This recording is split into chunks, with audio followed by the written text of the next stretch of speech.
alors très bien professeur Sadou Ba loolu moo ñuy permettre ñu waxtaanee beneen actualité boo xam ne fan yi wax nañ ci lu bëree bëri mais ça concerne quand même notre société ak ni muy développé woo ak li nga xam ne moom moo xew léegi ci àdduna bi muy les nouvelles technologies yarin bu bees xale yi sëy nangam ak nangam li waral ñu bëgg cee waxtaan mooy l'affaire Kocc Barma nga xam ne nee nañ 7 ans ngi nii 7 ans muy enfin d'après l'enquête encore qu'il est présumé innocent jusqu'à ce que ñu àtte ko mais en tout cas daal li ñëpp xam moo di ne ay vidéo ay photo ay audio yoo xam ne mën na concerner n'importe quel Sénégalais am na ñu ne am na ay journalistes may leen wax d'accord mais am na aussi ay commerçants pourquoi du ngeen ko wax am na ay professeurs am na ay magistrats am na ay avocats am na ay je sais pas moi y a du tout et du n'importe quoi dans cette affaire-là parce que quand on parle de 5000 plaintes ça veut dire que ça concerne chaque Sénégalais quand même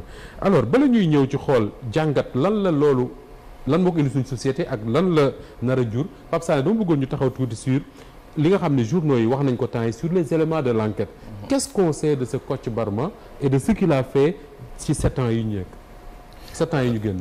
Tout à fait Moustapha dama jàpp rek ni que l'affaire Kocc Barma c'est un peu l'arbre qui cache la forêt ci sunu société na muy fonctionner. Il a fallu ñu toog téye Kocc Barma ou bien présumer Kocc Barma pour que sénégalais yi commencé ku ci nekk di remettre en ku ci nekk sa bopp di remettre sa bopp en question. ku ci nekk di xalaat à tel moment est-ce que bi may def lii à tel moment bi may wax lii ainsi de suite. Je trouve que quelque part c'est un mal nécessaire. Pourquoi c'est un mal nécessaire vous savez yaa ngi koy wax depuis plus de 7 ans les Sénégalais pour la plupart ñenn ñi ils vivaient sous la psychose juste à l'énoncé de ce nom-là Kocc Barma. mu doon des Sénégalais yu nekk dans le monde du showbiz ay Sénégalais yu nekk dans le monde de la politique un peu partout éparpillés un peu partout aussi bien au Sénégal qu'à l'étranger. Alors ce qui s'est passé avec son arrestation il faut dire que la division de la cybersécurité a réussi quand même un véritable coup de maître. Contrairement à ñii di wax ni que c'est sur la base justement d'une plainte que nañ ko jàppee. Non je l'ai dit ci benn plateau matin fii Kocc les gens avaient fini de faire ce qu'on appelait la collecte numérique la préservation et commencé di tracer depuis 7 mois mais le drame mooy amuñu woon un effet déclencheur c'est-à-dire bëgguñu woon dem vers l'inconnu. Donc la plainte là a permis justement ñu xool à travers ce qu'on appelle les bornages les empreintes numériques et consorts. Cette plainte a permis à travers des numéros de téléphone des échanges de messages ñu ne kon ñun kii ñu doon localiser depuis 7 mois yaakaaroon na mooy diw. Donc aujourd'hui avec cette plainte là et les messages échangés nous avons la possibilité de confirmer que waa ji la. Voici ce qui s'est passé donc moo motivé son arrestation d'ailleurs Moustapha ñun ñëpp am na li nga xam ne mën nañ ci d'accord mooy que pour arrêter rek benn cybercriminel boo gisee le déploiement de force bi amoon da lay wan ni que donc il y avait autre chose derrière c'était pas simplement benn waaye buñ ne non mu ngi jàpp ordinateur am di dugal ay vidéos et consorts. Donc ça veut dire que il y a ce déploiement de force parce que gars yi dañuy wàcc ce qu'ils ne voulaient surtout pas mooy ñëw balaa ñoo dugg ñu xam ne police ñëw na les délinquants aient le temps de faire disparaître cette preuve. moo tax ñu dem fa avec une descente très musclée pour dajji kër gi waa BIP dajji kër gi avec l'effet de surprise. Cela a permis de mettre la main sur beaucoup de choses. D'abord ñoom li ñu njëkk def sur place c'était d'abord de faire en sorte que de prendre possession des sites porno. Et comme chaque fois comme on dit tous les crimes ne sont pas parfaits. Sur le premier ordinateur bi ñu fa fekk nañu tomber sur les mots de passe d'administrateur des sites.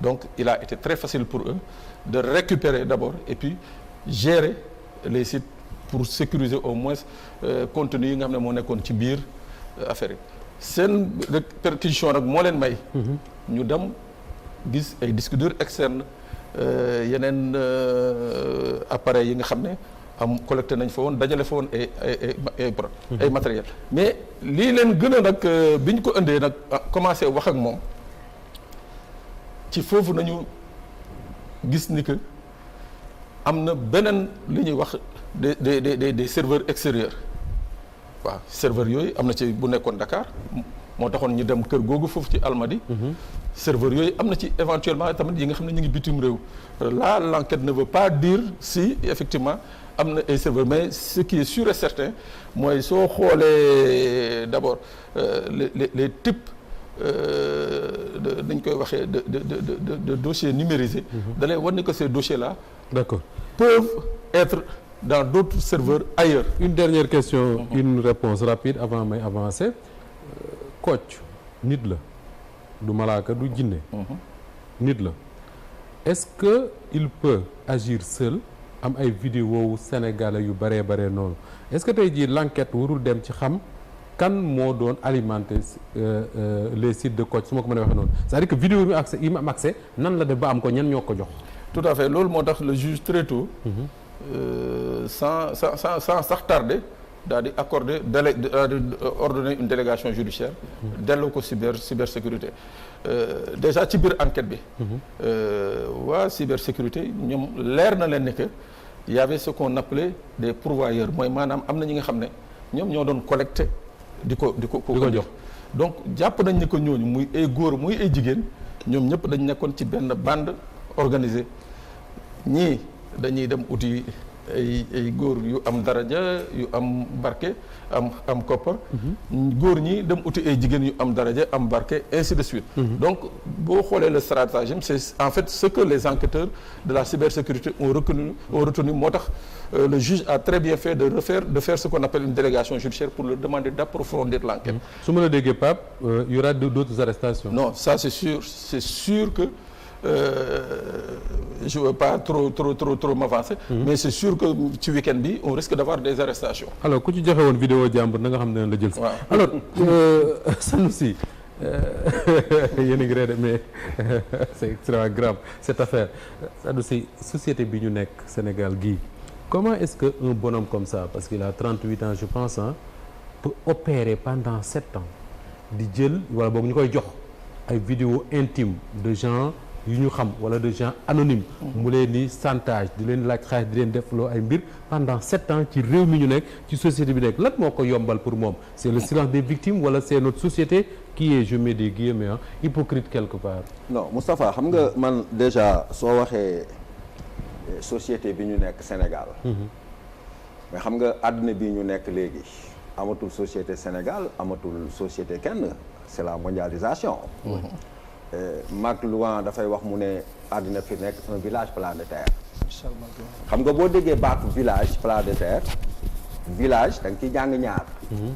ñoo xam ne dañoo jegante géographiquement parlant seen kër yi seen tàppandoo yi ñu nekkandoo. loolu mooy village. di toogandoo di waxtaan. ñu toogandoo di waxtaan géographiquement mais boo déggee aussi village da ngay gis ni.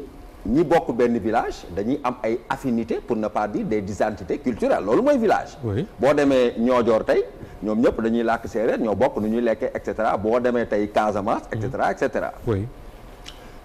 te xam nga gis nga au-delà de l'indignation lañ wax. mais au-delà de l'indignation dafa am benn constat boo xam ne. dañuy vivre dans un monde boo xam ne li Oscar Wilde di wax le nouvel Adam dañuy nekk dans le nouvel Adam c'est-à-dire que beneen doomu aadama boo xam ne nii dafa am beneen dundin ce qu'on appelle l'homme prévaricateur la sécularisation suñuy loi la ñuy dund ci ay logique la ñuy dund te gis nga loolu Pape yàlla daf ko préparé woon soo tijjee alxuraan suratul baqara ba yàlla waxee malaaka yi ne leen damay bind Ablaye Mbow en tant que doomu aadama par essence nit l'adamique. Oui. mais malaaka yi ci biir alxuraan dafa mel ni dañuy tiiñal yàlla parce que lan lañ ko tontu est-ce que da ngay bind Abdoulaye Mbow wala est-ce que da ngay bind Sanoussi wala est-ce que da ngay bind Noreyni te bu wàccee ci suuf ñaar la fay nekkee le désordre et le sang. ab yàqkat la. mais pornographie pour nommer le mot. Ça fait partie du désordre.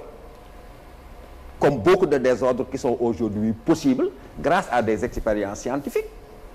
Léegi nag quel est le sens de la loi? Lan mooy la responsabilité aujourd'hui de nos autorités? Mais c'est de protéger les gens, de les protéger de la loi, de la violence extérieure et physique, mais de les protéger de la dégradation des mœurs. Donc ñoom war nañ mën a topp affaire bi ba jeexal ko ba teg ci ay sanctions. Mais la question qu'il faut se poser, s'il n'y avait pas de corrompus, quelle serait la rançon des corrupteurs? Si aujourd'hui Kocc Barma a la possibilité d'avoir des millions de vidéos,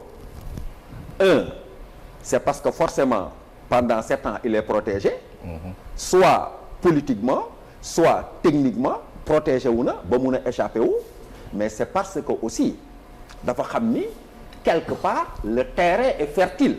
Le terrain est fertile. Le terrain est fertile mooy li may wax leer na ko ne tey moom bu amoon ay vidéo am sitam kenn seetaanu ko. oui kon tey duñ fi nekk di ko wax. ci lu leer. parce que soo gisee ñu naan xool leen fële mais c'est parce que nit ñi dañoo am ay bët. xam nga ku bëgg ko la tàccu doo dem ba ci dëkk ngaana ngay woote meeting. waaw ku bëgg ko la tàccu doo dem ba ci dëkk ngaana ngay woote meeting mais bu la leeree ne dëkk bi ñëpp am nañ ñaari loxo mën nañoo tàccu te bëgg nañ tàccu. li ma bëgg a wax mooy si Kocc Barma a existé. c'est parce que ñun ñoo bëgg seetaan yooyu ñi koy seetaan ñooñu ñoo ko. ñun ñoo ko bëgg a seetaan ñun ñoo ko bëgg di ko seetaan te àddina bi nag dafa am benn influence surtout boo ko xoolee aujourd'hui ci jeunes yi nga xam ne dinañ ci dugg après bu ñuy wax sur la réforme de l'éducation. aujourd'hui xale yi am nañ accès ci portable yi ba pare xale bi dafa am innocence ba pare am curiosité yow kilifa gu toll ni yow mun nga yore sa portable mu am vidéo buñ la sànni. tu es suffisamment armé religieusement wala intellectuellement am nga benn ragal yàlla am nga benn mat boo xam ne mun nga ko bañ a xool. mais bokkul ak xale bi xale par essence li Aristote di wax Platon l'enfant il aime calquer il aime regarder les choses mais loolu moo fi nekk li ma ciy wax au-delà de l'indignation que nos politiques que nos autorités mettent en place des systèmes des pratiques qui permettent vraiment de contrecarrer ces pratiques. D'accord. mais dina xaw a metti de axiru zaman la. alors dafa am lu mu lâché sànq qui me semble important Abdoulaye mooy Sanoussi dafa wax ne quelque part su fekkee ne waa ji doon na opérer boobu ba léegi c'est parce que quelque part il a dû bénéficier dafa am protection politique wala technologique wala technique et cetera mais est-ce que du Kocc dafa réussir li mu réussir parce que simplement ñi mu concerné ay nit yu siiw lañ ay politique lañ ay journalistes lañ ay animateurs ay leneen que finalement daf leen imposer le silence c'est-à-dire que da ngay noppi par force di joxe xaalis par force ñu lay def lañ la def te doo ko wax. waaw mais noonu la doon opérer te xam nañu si wala dëggoo nañu si benn kilifa boo xam ne effectivement da ko yóbbuloo don. oui ci prison ba ko imposer mu yóbbuloo don ci prison ba. pour vidéo pour vidéo bu mu yor si moom bañ génn. te defloo noo ko ay yeneen i nit yoo xam ne amaana ñu si bari ñu ay boromi tur lañu. kon boog moom modus operandi am leeroon na dégg naa ni am na sax benn femme boo xam ne elle était assez âgée boo xam ne dafa mujj ñàkk bakkanam. oui am na ñu ko wax voilà waaye buñ ko yëgalee ne ko kii ñàkk na bakkanam ndax yow ndax mën nga génne vidéo yi mu laaj ca jaxal 2,5 millions. waaw ne buñ joxee jox nañ ko ci jox. waaw c'est très grave. voilà donc. là ça on dépasse tout quoi. ça dépasse carrément. léegi nag lu si am solo te ñu war ko fàttali c'est-à-dire que nit ki war nañu ko jàngat sur le plan de la psychosociologie. lu ñu war a jàngat la. maanaam lan la dund lan moo ko andi à ce niveau de perversité boo xam ne c'est accompagné d'une cupidité à tout point de vue parce que tamit boo xamee fi mu bokk. yaa ngi dégg xam ay mbokkam. xam ni bu dee moom la il reste suspect présumé. xam nga ni xelu kon wute na lool ak ay mbokkam ak ñi ko jege. oui parce que waajuram bu ñëpp xam. il a investi dans ce pays-là. des centaines et des centaines de Sénégalais ont travaillé dans ces différentes structures. il a lancé une chaîne de boissons bu fi si woon. xam naa boo demee Louga di nga fa fekk ay xottu bouteille la. je connais sa famille. voilà à Louga il a été co-actionnaire au niveau de la presse des Almadies. oui co-actionnaire avant ça le groupe Comset oui. et cetera et cetera. donc nga xam tamit boo demee ay mboqam ñoo xam ne dañu nekk présumé ba tey cousin am cousine am tantam bàjjenam dëgg effectivement diggante Sicap Rue 10 beeg jëm fu ñu ko fekki woon ci Liberté 3 bi. véritablement amul loo xam ne da nga leen koy wax par rapport au profil même nit ki ci wàllu boppam moom ci wàllu boppam. boo ko rombaan bu dee mi ngi fii boo ko rombaan effectivement di nga gis ni. am na lu bari loo xam ne si nit ki mënoo xalaat ni effectivement ku mën a dundaloo nit. très bien alors Pa Moussa ñi ngi indigné wu mais suñu passé ce moment d'indignation là est-ce que du les Sénégalais ñoo war a interroger wu ñoom seen bopp seen comportement de toujours parce que là ku nekk am nga liberté nekk sa biir néeg wala nga nekk feneen. def la nga bëgg Moussa très rapidement. dafa am tamit lu am. gis nga vidéo yi am yëpp. il faut ñu nangu ni complicité bari na. appartement nit dina koy louer def caméra ñaata couple ñoo fa jot a jaar. ñaata vidéo la jot a recueillir. amaana kooku c'est un potentiel vendeur. joué na tourné nañ fi tam ay film pornographique. fii ay fii nii. tourné nañ ko. ban yëpp personnage yooyu ñan la ñu woon tamit. est-ce que dañ leen forcer pour ñu def ko.